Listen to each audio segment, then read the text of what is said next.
하늘빛 향기 시청자 여러분, 그리고 선교지에서 하나님의 복음을 열심히 전하고 계시는 선교사님 여러분 안녕하십니까? 표인봉입니다. 안녕하세요. 윤유선입니다. 성경 속 이야기를 들여다보면요. 네. 이 성경 속 이야기가 드라마보다 더 드라마 같다라는 생각이 듭니다. 맞아요. 이 요셉 이야기만 보더라도요. 요셉이 형들의 시기를 받아서 애굽에 팔려가지요. 하지만 여기서 끝나는 것이 아니라 몇 년 후에 요셉은 애굽의 총리가 됩니다. 그런데 흉년이 든 이 요셉의 형들의 방문을 딱 하는 장면이 있는데요.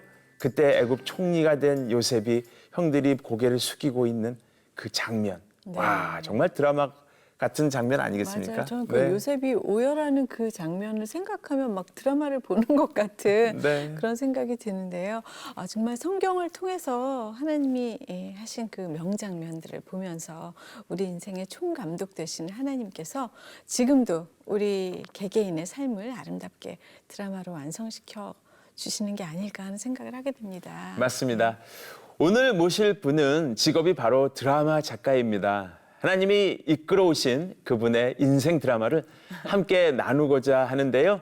주인공에 대해서 설명을 조금 더 드리자면 엄마가 목사님이시랍니다. 그래서 특별히 오늘 목회자 자녀들에게 해주고 싶은 이야기가 많다고 하십니다. MBC 일일 드라마 행복을 주는 사람 2부의 모든 것을 집필하신 박지연 작가님을 모시고 얘기를 나눠보도록 하겠습니다. 네, 먼저 소개 영상 보신 후에 만나보겠습니다.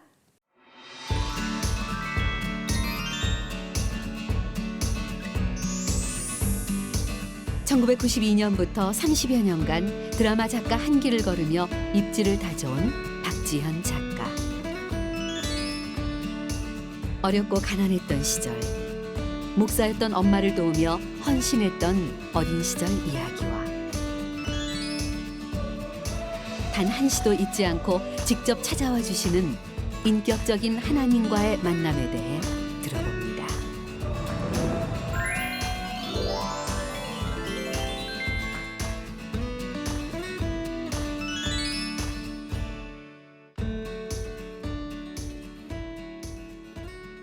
나와주셔서 감사합니다. 안녕하세요. 네, 반갑습니다. 예, 우리 팬들에게 인사 좀 부탁드리겠습니다. 안녕하십니까. 박지연 작가입니다. 네. 네. 그동안 쓰신 작품들 뭐 제가 소개할 수도 있지만 직접 좀 알려주시면 좋을 것 같아요. 제가 소개할 수도 있지만. 네. 최근에는 MBC 저녁 연속극 행복을 주는 사람 썼었고요. 네. 데뷔는 KBS에서 했어요. 은하수도 썼고 지금 여기 윤유선 씨 계시지만 같이 했던 초원의 빛 드라마도 썼고. 아침 드라마. 예. 근데 반응이 좋고 이제 많이 사랑해 주셔서 MBC로 가서 사랑해 당신을 채림이가 선생님이랑 결혼하는 거죠. 네. 그리고 이브의 모든 것도 썼고 뭐 내 곁에 있어 잘났어 정말 잘했군 잘했어 많이 썼습니다. 와, 예. 오늘 사실 대단한 결심을 하고 나오셨다는 얘기를 들었습니다. 무슨 얘기냐면 그동안 사실 인터뷰를 좀 했으면 좋겠다. 같이 네. 방송을 좀 했으면 좋겠다라는 프로포즈를 방송가에서 많이 했으나 예. 응하지 않다가 예, 오늘 이렇게 하늘빛 향기에서 처음으로 이렇게 데뷔하신다는 맞아요. 데뷔죠. 네. 어떤 마음이신지요? 어떻게 네. 진짜 이런 용기를 내셨나 모르겠어요. 저는 이제 어머니한테 못생긴 딸이라는 소리를 정말 많이 들어가지고. 정말요? 네. 그래서 인터뷰를 좀 많이 안 했어요. 그러니까 단체 사진을 찍으면 엄마가 이렇게 보시면서 너 때문에 이 사진 버렸다라고 그렇게 표현을 하셔서 이제 사진 찍는 인터뷰나 이렇게 방송 나가는 거 굉장히 불편해 했는데 제가 이제 50을 넘으면서 제 인생의 출애굽기, 제 인생의 사사기를 이제 같이 좀 나눠야 할 것 같다라는 선배로서 분명히 내 간증이 도움이 되는 사람이 있을 것 같아서 이제 부족하지만 용기를 냈고 네. 이제는 하나님한테 예스걸이 돼야죠. 아멘. 네. 아멘. 네. 어머님이 목사님이셨잖아요. 네. 예. 근데 그렇게 우리 딸 안 예쁘다고 말씀을 이렇게 하셨을까요? 네, 본인 마음에 안 드셨나 봐요. 아유, 그렇지 않으셨을 텐데 아마 네. 아끼는 마음을 그렇게 표현하신 것 같은데 네. 어떠셨어요? 목회자의 자녀로서의 삶이? 저희 어머니는 폐병이셨고 이제 거의 사형 선고 뭐 네. 그 옛날에는 폐병이 다 죽는 병이었으니까 그럼요, 그랬죠. 그러다가 목회를 하시게 되 이제 그 병이 갑자기 기도를 받고 낫게 됐어요. 그러니까 예. 기적을 체험하신 거죠. 네네. 네, 폐병이 나으면서 무속신앙이셨던 엄마가 부적지니고 다니시고 뭐 이러셨던 분이 이제 네. 조집사가 되고 조목사가 됐죠. 네네. 아 그렇군요. 네. 예. 하루 아침에 어머님이 목사님이 된 거잖아요. 그렇죠. 네. 그거는 사실 굉장히 큰 삶의 환경의 변화인데. 완전히 예, 변하죠. 거기에 네. 따라서 어떤 충격도 좀 있으셨을 것 같아요.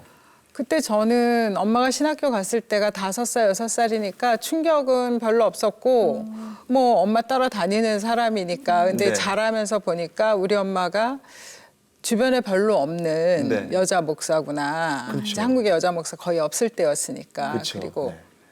그 신림동이라는 곳이었는데 그곳에서는 이제 산이 깊으니까 우리나라가 왜 가는 곳마다 무당도 많고 기도하는 데가 많잖아요. 나무만 좀 그래도 뭐 성황당이 되고 하니까 그런 거에 비슷해요. 예수 무당 딸처럼 네. 이제 마을 사람들은 그때 옛날에 이렇게 머리 이렇게 쪽지고 까만 치마에 하얀 저고리 입고 다니시고 그러니까 네. 특별한 시선도 되게 불편했어요. 그 당시 어머님 모습이 어땠는지 좀 설명을 좀 해주세요, 저희들한테. 저희 어머니는 네. 제가 기억하는 엄마는 뒤통수밖에 기억이 안 나요. 기도하는 뒤통수, 신방 가는 뒤통수. 네. 하루 종일 신방하시고 저녁에 잠깐 식사하시고 주무신 다음에 다시 산기도 가시고 별명이 인왕산 호랑이였어요. 성대도 워낙에 크시고 마이크 없이도 설교하실 만큼 네. 신림동 복개천에서도 우렁차게 이제 신학교를 마치고 또 신림동이 되게 가난의 상징인 동네였죠. 그때 당시에는 그곳에서 여자 혼자 목회를 하시면서는 이제 무당을 하다가 예수 믿는 사람들도 있으니까 영적으로 이제 잡아야 하고 성경에도 있듯이 기도와 금식 외에는 이런 일이 나가지 않는다고 하듯이 정말 사흘 금식하시고 2끼 먹으면 다시 금식하시고 그렇게 금식을 많이 하셨어요. 그리고 저희 집에는 늘 흰죽이 많았죠. 또 뭐 그렇게 형편이 넉넉하지도 않으니까 늘 죽이고 그리고 뭐 이제 방언 기도를 하시다 보면 이렇게 진동도 하시니까 네. 팔다리가 많이 저려요. 그러니까 이제 어린 제가 많이 이렇게 주물러 드렸어야 돼요. 그것도 너무 저는 힘들었어요. 그랬겠네요. 1시간씩 주물러야 되는 것도 너무 힘들고. 근데 저는 제가 힘들었지만 지금 생각해 보면 엄마는 그때 35 여자였어요.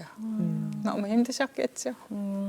네. 다시 그때로 돌아가면 되게 위로를 해드리고 싶은데 그때는 그냥 왜 이렇게 나를 힘들게 하지? 맨날 주물러야 되고 심부름해야 되고 우리 엄마는 뭐 이렇게 맨날 산기도를 하고 남들은 다 이상한 눈으로 보고 그런 게 다 싫었어요.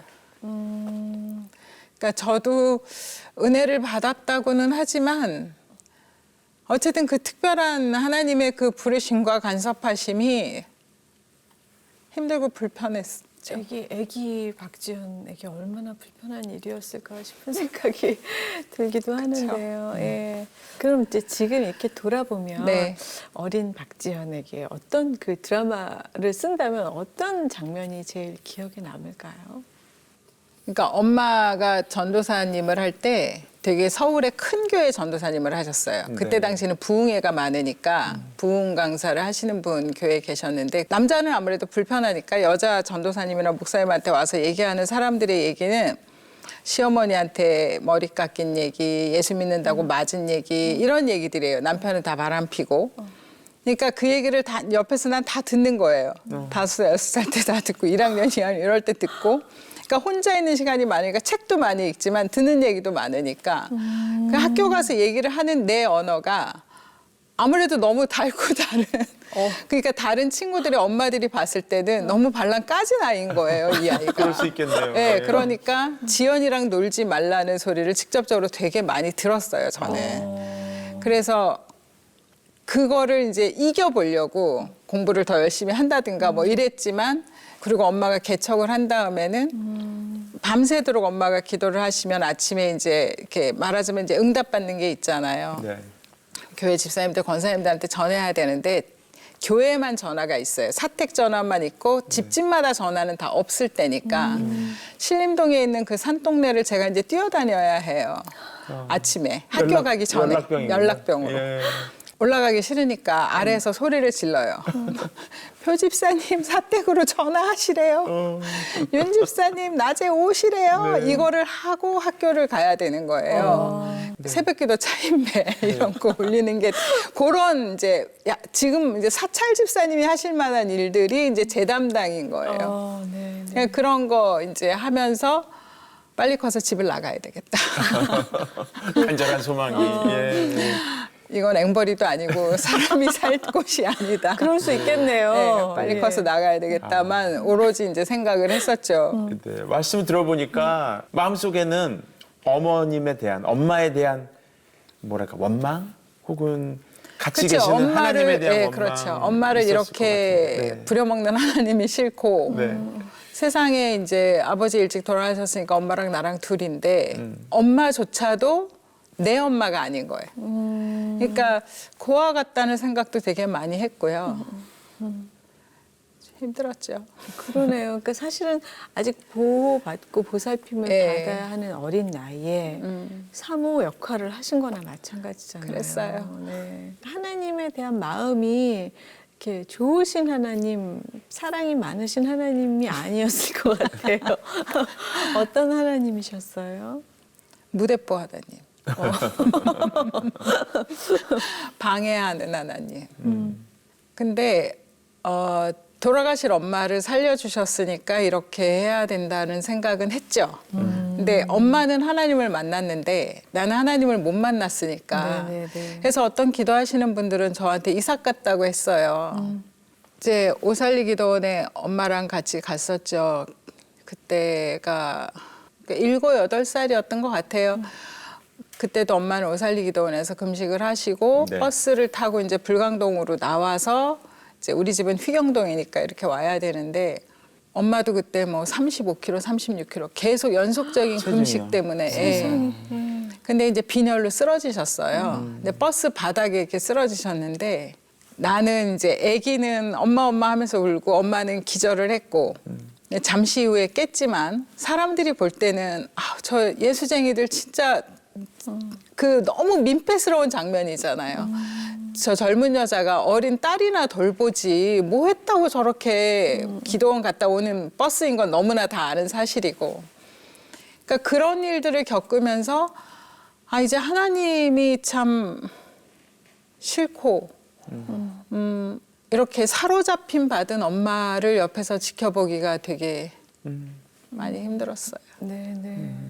그러면 그런 하나님에서 나의 하나님으로 만나고 또 좋으신 하나님으로 만나는 계기도 있으셨을 거잖아요. 그러니까 오늘 이 자리에 네. 오셨겠죠. 네. 이제 공부를 열심히 했어요. 그나마 내가 이제 인정받을 수 있는 거는 그래도 공부도 못했으면 이제 예수무당 딸이지, 가난하지, 이상한 집이지, 공부도 못하지. 그럼 완전히 이제 너무 그래서 공부 하나 열심히 했는데 대학교를 떨어졌어요. 그러고 나니까 도대체 도와주는 게 뭐야? 축복을 2번만 받았다가는 죽겠어. 완전히 이런 생각이 네. 들어서. 그 다음에 이제 후기 대학을 어디를 갈까 이렇게 생각을 하는데 저는 이제 기자가 되고 싶어서 사회학과나 그렇게 이제 공부를 하고 싶었는데 우리 엄마는 떨어지자마자 냅다 제 원서를 들고 장로의 신학대학교에 갖다 넣으셨어요. 어머머. 이제 엄마는 목사를 하라는 거예요. 그 장로의 신학대학교를 이제 붙었죠. 그래서 오리엔테이션을 갔는데 철야기도로 하는데 철야기도는 내 평생 너무 많이 했고 지긋지긋한데 또 철야기도를 한다는 것도 말이 안 되고 그래서 광나루 신학교잖아요. 네. 거기서 이제 밤에 나왔어요. 네. 나와서 이제 산길을 걸어 내려오면서 정말 하늘을 째려봤죠. 나 찾지 마. 다시는 나 부르지 마. 종교는 아편 맞아. 저렇게 미친 거 보니까 이건 제정신이 아니야. 라는 생각도 하게 됐고 이미 이제 책도 많이 읽었잖아요. 헤겔 사상도 나한테 들어왔고 이제 엄마한테 휘둘리지 않는 아이가 된 거예요. 그리고 이제 그 장신대 원서를 넣으시고 내가 붙고 오리엔테이션 갔다 온 걸로 엄마에 대한 예의는 끝. 이제 굶어 죽더라도 하나님과 엄마로부터 벗어날 거야. 이제 완벽한 사요나라를 외치고 나왔는데 한동안 교회를 안 갔어요. 그리고 재수를 하고 있는데 제가 이제 잊을 수 없는 언니가 한 명 있어요. 그렇게 혼자 사택에 있고 엄마는 맨날 집에 없을 때 저를 되게 챙겨준 교회 언니가 하나 있었는데 그 언니가 제 생일이라고 밥을 사주면서 한 번만 가자고 하는데 차마 거절을 못 하겠더라고요. 그리고 나 이제 교회 안 다녀요 소리도 별로 하기가 싫고 그래서 그 언니 때문에 남서울 교회를 그때 갔어요. 근데 그때 거기가 박영선 목사님이 설교를 하고 계셨는데 네. 이제 박영선 목사님이 설명하는 하나님은 내가 생각했던 하나님하고 많이 다르더라고요. 이제 아브라함, 이삭, 야곱, 요셉을 설명하시는 게 아브라함은 오로지 아들이잖아요. 이삭은 우유부단하고 요셉은 그냥 촐싹대고 가볍고 야곱은 성질이 급하고 근데 이 네 사람을 각각 하나님이 만나주시는 방법 그리고 그 기다리심 이 캐릭터에 대응하시는 하나님의 방법을 설명하시는 게 그런 하나님이면 내가 좀 얘기를 해보고 싶은 거예요. 이전에 들었던 하나님과는 다른 거죠. 네. 예, 그러니까 우리 설교를 하시는 엄마는 거죠. 예. 사로잡힌 사람이잖아요. 폐병이 났고 영혼을 막 이렇게 치료하고 무당들을 만나고 이런 식으로 이제 신림동에서 그런 목회를 하셨는데 그 전에 우리 엄마는 내가 새벽 기도를 안 가면 바켓스에 물을 담아와서 저한테 부었어요. 자고 있는 딸한테 세상에. 새벽 기도 안 했다고. 그러니까 우리 엄마한테 하나님은 너무 절대적인 거예요. 새벽 기도 안 했다고 물벼락 맞아보셨어요? 남서울교회 새벽 기도를 이제 가는데 그때는 박 목사님이 시편을 한 달 동안 하셨는데 그 하나님이 되게 신선해서 이제 그리고 나서 대학교를 들어갔고 박영선 목사님이 이제 개포동에 개척을 하셔서 그때부터 남포교회를 이제 출석을 하기 시작을 했죠. 그리고 박 목사님이 소개하시는 하나님을 만나면서 하나님과의 나의 첫 만남이 이제 시작이 된 거예요. 그래서 다시 바뀌기 시작을 했죠. 근데 하나님에 대한 게 이렇게 미움만 있는 건 아니에요. 애증이라고 말할까? 그런 거 있잖아요. 왜? 그러니까 목회자 딸이다 보니까 신앙 성도들이 너무 잘해주잖아요. 먹을 것도 챙겨주고 구멍가게 같은 데 가면 그냥 내가 집으면 무조건 주고 그분들이 오로지 그 이제 여자 목사님의 딸 그냥 제가 심부름 많이 하고 측은해서 이렇게 그런 사랑도 많이 받았고 또 그분들이 가지고 오시는 깨끗한 성미쌀 그런 거 먹고 살았고 그러니까 그 사랑도 내가 기억하고 있거든요. 그 우리 교회 성도들의 그 따뜻한 사랑도 기억하고 있고 우리 엄마를 사로잡고 확 잡아 끄신 하나님도 기억하고 있고 그런데 내가 만날 하나님은 누구신지 모르겠지만 어쨌든 아브라함, 이삭 이렇게 순차적으로 굉장히 오랫동안 기다리시면서 그 인생에 하나하나 이렇게 접근하시는 하나님이 또 신선하니까 그때부터 하나님하고는 좀 다른 기도, 다른 만남이 시작이 됐어요. 네. 그렇군요. 박영선 목사님을 만나시면서 네, 전기가 터닝 됐죠. 포인트가 예. 생기신 예. 거죠. 예, 하나님께서 그렇게 이끄셨군요. 네, 그 또한 준비하신 만남 네. 같아요. 그냥 인격대로 다 네. 만나주시는 게 맞나 네. 봐요. 그러다 보니까 궁금해졌어요. 그런 시간 속에서 어떻게 하다 작가가 되셨을까 하는 궁금증이 확 생겼습니다. 예, 그렇죠. 제가 이제 그러다가 네. 신학교를 다시 갔다거나 네. 뭐 그렇게 해야 이 드라마가 이렇게 아기가 맞죠. 그렇죠. 근데 여기서 갑자기 딱 시퀀스가 바뀌는데 네. 제 기질과 네. 제 환경이 또 너무 다른 게 제가 드라마 작가가 된 힘인 것 같아요. 그리고 말씀드린 것처럼 혼자 있는 시간이 많으니까 안 읽은 책이 없어요. 그리고 되게 많은 사람들의 신앙 상담을 엄마가 하는 거를 들으면서 별 인생을 아기 때부터 다 본 거예요. 네. 같이 했던 유선 씨랑 했던 작품이 제가 30살에 쓴 건데 그때 같이 출연했던 어르신 연기자분이 저 작가는 네. 겉만 30이고 네. 속은 60이야. 그러니까 완전 애늙은이가 장착이 된 거죠. 맞아요. 그래서 그 이제 우리나라 60년대, 70년대 엄마가 혹은 언니, 누나가 이제 희생하면서 남동생을 공부 가르치거나 이제 살림을 했던 우리가 옛날에 말했던 공순이, 공돌이 이런 얘기들을 제가 쓸 수 있었어요. 그 안에 희생이라는 키워드가 제가 쓸 수 있는 키워드였어요. 그래서 그거를 쓰다 보니까 되게 이제 따뜻한 작가 뭐 이렇게 됐는데 MBC 와서는 또 악녀의 표본이라는 이브의 모든 것을 쓰다 보니까 이게 어떻게 다르지? 근데 그때 이제 KBS에서 했을 때 아버지 역할을 하셨던 분이 MBC 와서도 아버지 역할을 하시면서 이거 같은 박지연 맞아? 어떻게 그렇게 따뜻한 걸 썼는데 이런 걸 써라고 이제 하셨는데 그런 스펙트럼이 나올 수 있었던 건 아마 이런 그 네. 제가 살아온 삶이 냉탕 온탕 냉탕 온탕 이러다 보니까 그렇게 된 것 같아요. 네. 그러니까 지금까지 이렇게 오랫동안 데뷔하신 지가 지금 몇 년 되신 거죠? 92년도에 데뷔했어요. 네네. 30년 그러면 정도. 28년 정도 됐나요? 예. 그렇게 오랜 시간 동안 활동을 하실 수 있는 그 에너지를 엄마가 주신 거네요, 결국에는. 그렇게 얘기하시면 안 되나요? 섭하죠. 어머니가 계기를 주시고. 맞습니다. 네. 네, 그리고 나 나름의 하나님과의 전쟁, 하나님을 찾아가는 이 노정에서 많은 드라마가 내 속에 있었던 것 같아요. 그 모든 게 하나님의 계획과 은혜 가운데 벌어진 일인 것 같네요. 예. KBS에서 일을 할 때 MBC가 미니 시리즈가 잘 되고 맞아요. MBC가 드라마 왕국이라고 할 때라서 네. 네. 모든 작가들이 MBC를 가고 싶어 했어요. 근데 저는 이제 KBS에서 데뷔를 했고 심지어 이제 아침 연속극을 시대극으로 이제 희생이라는 키워드로 따뜻하게 쓰고 있으니까 전혀 MBC하고는 맞지 않죠. MBC는 감각적이고 트렌드 드라마를 써야 하니까. 그러고 있는데 제 아침 연속극을 보신 분이 MBC 드라마 국장 어머니셨어요. 네. 근데 그렇게 아침마다 아들에게 말씀을 하셨대요. 박지연 작가 데리고 오라고. KBS에는 저를 데뷔시켜 주신 분도 있고 제가 또 한의리해요. 네. 그래서 절대 갈 수 없다라고 하다가 상황이 이제 바뀌었어요. 이제 대통령이 바뀌시면서 여러 인사가 바뀌니까 고맙게 여기시는 분이 또 이제 바뀌시니까 제가 MBC를 갈 수 있었고 그래서 가서 보니까 거기는 이제 선생님이랑 사랑해서 결혼하는 거를 우연찮게 쓰게 됐고 네. 제가 제일 좋아하는 제 드라마 중에 하나인데 그러다 보니까 MBC에서 이제 자리를 잡게 됐죠. 이게 어떻게 제가 원한 드라마겠어요.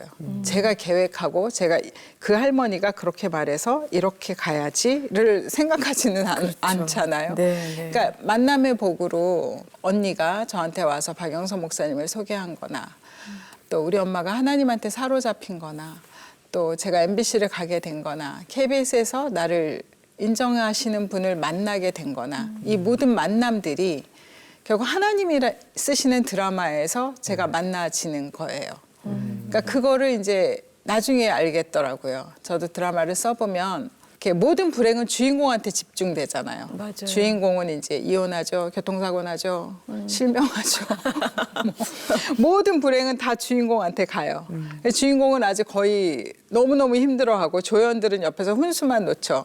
근데 저기 어딘가에 이제 남자 주인공이 와 있는 게 시청자들은 보이잖아요. 왜냐면 배우가 다르니까. 네네. 그래서 결국은 이 남자 주인공을 이 여자 주인공이 만날 거고 잘 되게 전보다 더 잘 되게 하는 게 우리 모두의 시놉시스잖아요. 맞아요. 계획을.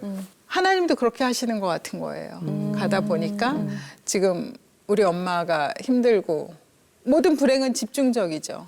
그러나 그 안에서 만나게 하시고 사실은 이게 좋은 길이잖아요. 이렇게 갈 거야. 이 신앙인이 갖고 있는 이상한 이 논리. 그 논리가 이 드라마의 반전인데 하나님이 가지고 계시는 드라마의 반전이고 우리는 기적이라 말하지만 하나님은 이게 창조인 거잖아요. 네. 이 에너지를 제가 이제 엄마의 삶을 보다가 내 삶 속에서 경험을 하면서 드라마 작가를 하니까 하나님이 너무 이해가 가는 거죠. 배우들도 나를 믿고 오잖아요. 내가 이혼을 시켜도 네. 교통사고 나서 막 병원에 쓰러져도 네. 작가가 결국 나를 버리지 않을 거고 내가 주인공이고 내가 다 좋아지는 게 이 드라마의 끝일 거야라는 걸 믿음이 있는 믿으니까 거죠. 그냥 맞습니다. 딱 따라오는데 우리는 하나님을 믿는다고 하면서 여기가 끝인 것처럼 절망들을 한단 말이죠. 네. 그래서 이제 후배들을 만나고 그러면 하나님 드라마를 가볍게 생각하지 마. 우리가 쓰는 드라마보다 훨씬 커. 그리고 이제 억울해도 억울하지 않을 만한 힘이 있어. 이제 박 목사님 요새 네. 그 얘기 하세요. 네, 네. 이제 나는 억울할 수 있다. 사람이 억울할 수 있다까지 가면 더 이상 두려운 게 없죠. 억울함이 가장 크잖아요. 하나님 실수하셨어. 내가 억울해. 라고 하는 게 가장 큰 감옥이 될 수 있는데 그 억울함으로부터 벗어나면 엄청 자유롭잖아요. 네, 네. 요셉이 그렇게 인신매매 당하고 가서 삐뚤어졌어. 네. 그리고 자살했어. 그래도 이상한 드라마가 아니잖아요. 그쵸. 형제들한테 네, 인신매매 당했고 걔는 애굽에 가서 누명을 방탕했고 쓰고, 네. 이상하게 살다가 끝났어라고 해도 하나도 안 이상한데 요셉은 그 인신매매 당하고 가서 계속 그 시련 속에서 자기 마음을 지키잖아요. 네, 네. 이걸 은혜라고 하는 것 같아요. 이렇게 지킬 수 있게 해주시는 거. 네. 근데 요셉이 뭐 그래서 결국 난 총리가 될 거야 이런 생각 전혀 못했을 거예요. 상상도 안 했겠죠. 네, 네.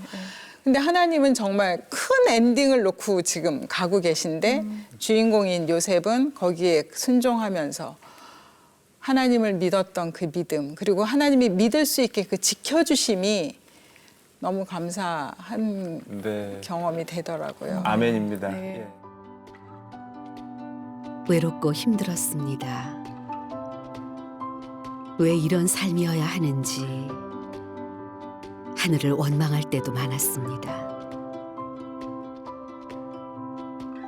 하지만 나의 헌신도 희생도 다 기억하시는 하나님. 놀라운 섭리와 계획 앞에 두 무릎을 꿇습니다. 하나님을 사랑할 수밖에 없다는 고백. 내 인생의 드라마는 아직 진행 중입니다. 제가 알기로는 2011년에 네. 하나님과의 강렬한 대면이 있었다고 예. 네네. 제작사로부터 들었습니다. 조금만 스포일 해주시죠. 네, 2011년에 어머니가 75세 돌아가셨어요. 네. 그때 개척하시고 이제 평생 몸담으셨던 교회가 안 좋은 일이 생기면서 네. 이제 여러 가지로 힘드신 일 속에서 이제 세상을 떠나시고 저도 이제 엄마한테 계속 원망하고 네. 많이 싸우고 그랬지만 또 엄마잖아요. 그렇죠. 동전의 뒷면 같은 엄마가 이제 세상을 떠나시고 나니까 분명히 엄마의 죽음이 하나님의 선대하심이고 잘 인도하심인 거를 인정함에도 불구하고 되게 이제 속상하고 많이 슬펐어요. 그런 속에서 이제 나는 어떻게 해야 할까 하는 고민을 많이 하다가 그러니까 하나님의 총체적인 드라마를 보기 시작했달까요? 지금 말씀하신 것처럼 2011년을 계기로 더 믿음이 커졌죠. 네. 이 롤러코스터가 나한테 맞나 보다. 딱 요 사이즈인가 보다. 이렇지 않으면 내가 회전하지 않나 보다. 그리고 지금 이제 20년이죠. 하나님이 맞는 것 같아요. 너무나 잘 쓰시는 분이잖아요. 네, 예. 그러니까 하나님이 또 그런 하나님의 방법으로 이제 순종하게 하시고 이런 네. 작가님의 아픔을 만져주신 게 아닌가. 그렇죠. 싶은데요. 그리고 지금 이 자리까지 오도록 해주셨으니까. 네, 네. 사실 이제 막연히 저희는 잘 모르지만 목회자 자녀들의 상처, 자녀들의 그 고민이 많을 거라고 말씀들 하시잖아요. 많아요. 네, 그런 그 목회자의 자녀를 보는 시각이 남다르실 것 같아요. 또 그 말씀 해주러 네. 이 방송 하고 싶다고 하신 네. 것 같기도 하고요. 네. 제가 사택에서 밥을 먹고 있는데 교인들이 오면 사택에 아무도 없다고 해요. 엄마가 없으면 난 유령이에요. 아, 네. 그러니까 우리가 이렇게 하다 보면 이제 목회자 가정에 있는 가족들을 유령화시킬 때가 많이 있어요. 아무래도 목사님이 중심이니까 그렇겠지만 네. 그런 일들은 의식해서 삼가하셨으면 좋겠어요. 네. 그런 행동들이 이제 목회자 자녀가 되면 되게 힘들지만 약간 로얄 의식도 생겨요. 내가 이렇게 뭐랄까 하나님 패밀리의 직속 그 가정인 네, 것 같은 네. 느낌? 그거와 함께 피해 의식. 나만 이제 손해 보는 것 같은 그런 두 가지 감정이 같이 가는데 이 두 가지 감정이 다 목회자 자녀를 힘들게 하는 거예요. 이 여기에 치우쳐도 안 좋고 여기에 치우쳐도 안 좋고. 왜냐하면 우리가 이제 요새 말씀 많이 듣지만 하나님은 이렇게 포인트 제도도 아니고 마일리지도 아니시고 엄마 돌아가시고 이제 저한테 엄마의 기도가 많이 쌓여서 이제 좋은 일이 많을 거야. 다 이게 복으로 오지. 물론 덕담이시고 그 말이 맞기도 해요. 네. 그러네 그렇게 치면 부모님이 안 믿는 사람은요. 그럼 하나님이 부모님 믿는 사람들 그렇게 하시지는 않는 것 같아요. 내가 경험하기로는 각각이 자기가 가져가야 할 베델, 자기가 가지고 가야 할 그 몫이 있다고 봐요. 그래서 나는 목회자 자녀들이 피해의식에도 절지 말고 로얄의식도 없고 자신들을 위해서 기도해준 할머니, 아빠, 엄마 뭐 이런 사람들의 기도 덕에 내가 잘 갈 거야. 감히 말씀드리면 절대로 아니에요. 자신의 몫은 자신이 가는 거라고 저는 생각해요. 내가 내 하나님을 만나야 하는 것처럼 네. 엄마의 하나님 때문에 피해 본 것도 없고 내 하나님인 거죠.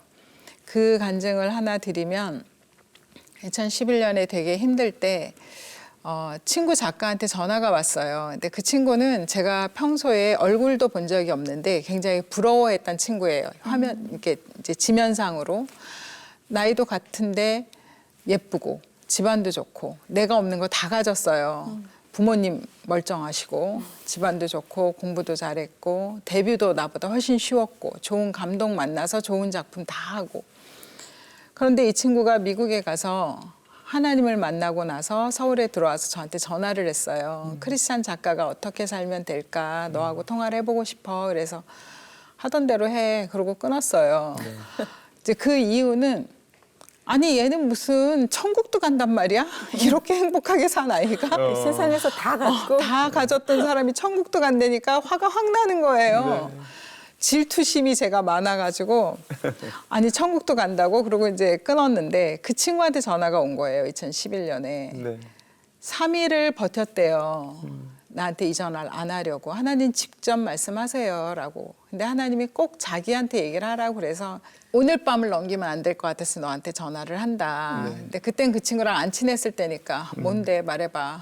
이렇게 하는데 하나님이 너한테 미안하다는 말을 전해달래라고 해서 이제 그러고 전화를 끊었어요. 그 친구한테 뭐 화내서 뭐 하겠어요. 그 친구는 전달한 게 단데 그래서 그 얘기에 이제 예전처럼 반응하기에는 저도 이제 좀 컸고 다음 날 이제 설거지를 하면서 부엌 창문 이렇게 보면서 하나님 미안하다고 저한테 전달을 하셨는데 글쎄요. 뭐가 미안하실까요? 나는 참 지금 힘들어요. 11년이 이제 엄마도 편찮으시고 그래서 그러고 있고 이제 엄마가 하시던 교회가 힘드니까 그렇게 싫어했던 교회고 벗어나고 싶었던 교회인데 교회가 힘드니까 내 몸이 잘리는 것 같고 너무너무 마음이 안 좋고 정말 살 소망을 잃어버리겠더라고요. 아이들도 문제가 아니고 교회가 가장 마음이 아팠어요. 근데 이렇게 화면에 이제 엄마가 금식하실 때 죽이랑 금식 끝나면 드실 죽이랑 동치미를 6, 7살 제가 이렇게 하얀 이제 식당 은쟁반 같은 데 들고 이렇게 산을 올라가요. 100m 정도 되는데 정말 이렇게 가다시다 그걸 올라갔어요.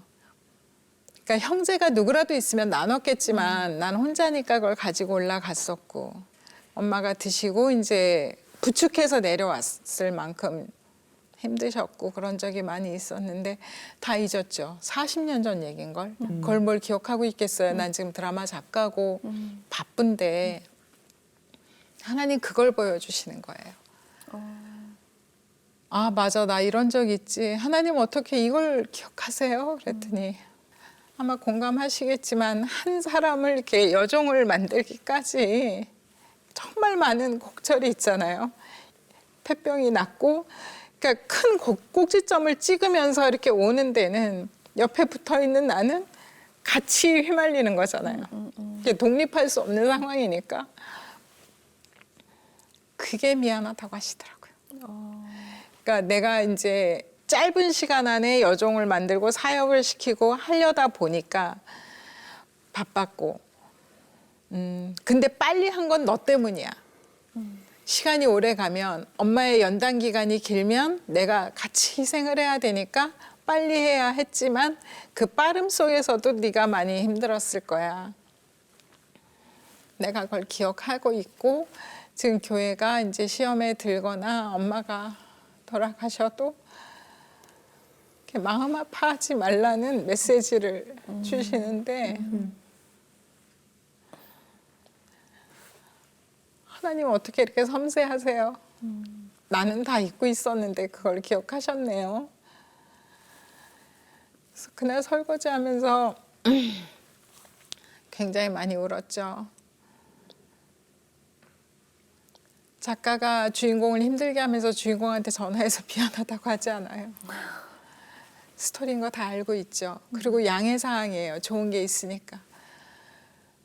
아마 하나님은 아브라함에게 수시로 만나면서 이렇게 확 내 집을 나와라. 세잖아요.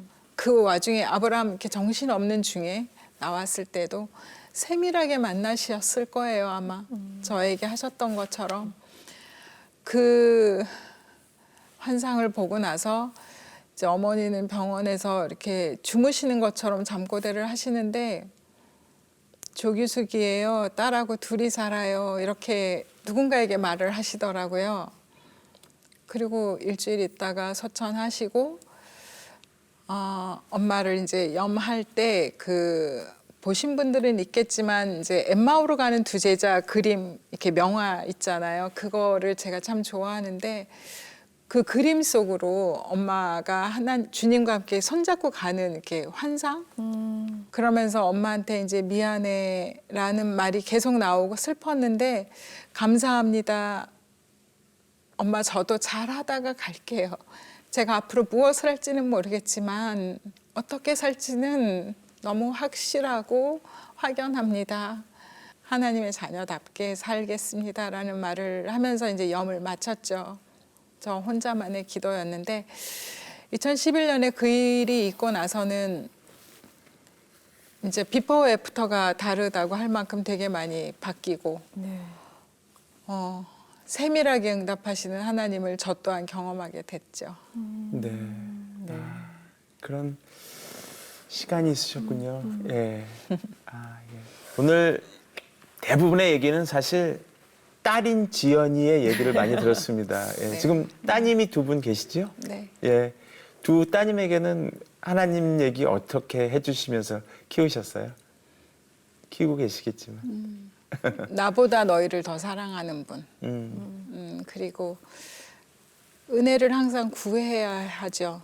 당연히 주시겠지만 자녀가 왜 이렇게 사랑한다고 말하고 고맙다고 부모한테 말할 때 부모는 또 좋잖아요. 네. 당연한 거지만 그러니까 하나님한테 사랑하는 마음을 잘 표현하고 항상 은혜를 구하는 딸들이 됐으면 좋겠다고 기도하고 있습니다. 네.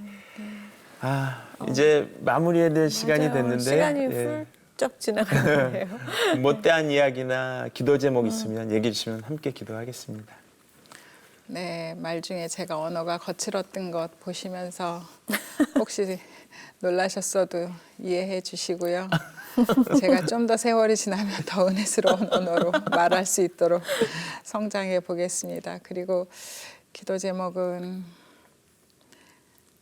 그냥 너무너무 감사드리고 하나님이 중간에 저를 포기하지 않으셔서 너무 감사합니다. 네, 이건 하나님께 드리는 고백일까요? 그렇죠. 네. 왜냐하면 나는 그분 손을 놓은 적이 되게 많은데 그분이 안 놔주셔서 그게 감사드리죠. 네. 다 말씀드릴 수는 없지만 저는 개인적으로 지금 마음에 굉장히 많이 오늘 담고 갈 수 있어서 너무 감사합니다. 네. 저도 감사합니다. 함께 해주셔서 너무 감사합니다. 네, 감사합니다. 네, 오늘 말씀을 나누면서 내가 기억하지 못하는 일까지 다 기억해 주시고 섬세하게 이끌어 주시는 하나님을 다시 한번 느꼈습니다. 그 안에서 응원해 주시고 격려해 주시고 또 위로해 주신 하나님을 저도 함께 만난 그런 시간이었던 것 같습니다. 우리 모두 인생을 통해서 각 사람에게 시간 속에서 천천히 일하시는 하나님을 기대하면서 네, 이 시간 마무리하도록 하겠습니다. 네. 네, 정말 앞으로 작가님을 통해서 하나님이 하실 그 일들이 계획들이 기대가 되고요. 네. 드라마의 끝은 항상 저희 알고 있잖아요. 끝이 좋으신 하나님이 쓰시는 드라마잖아요.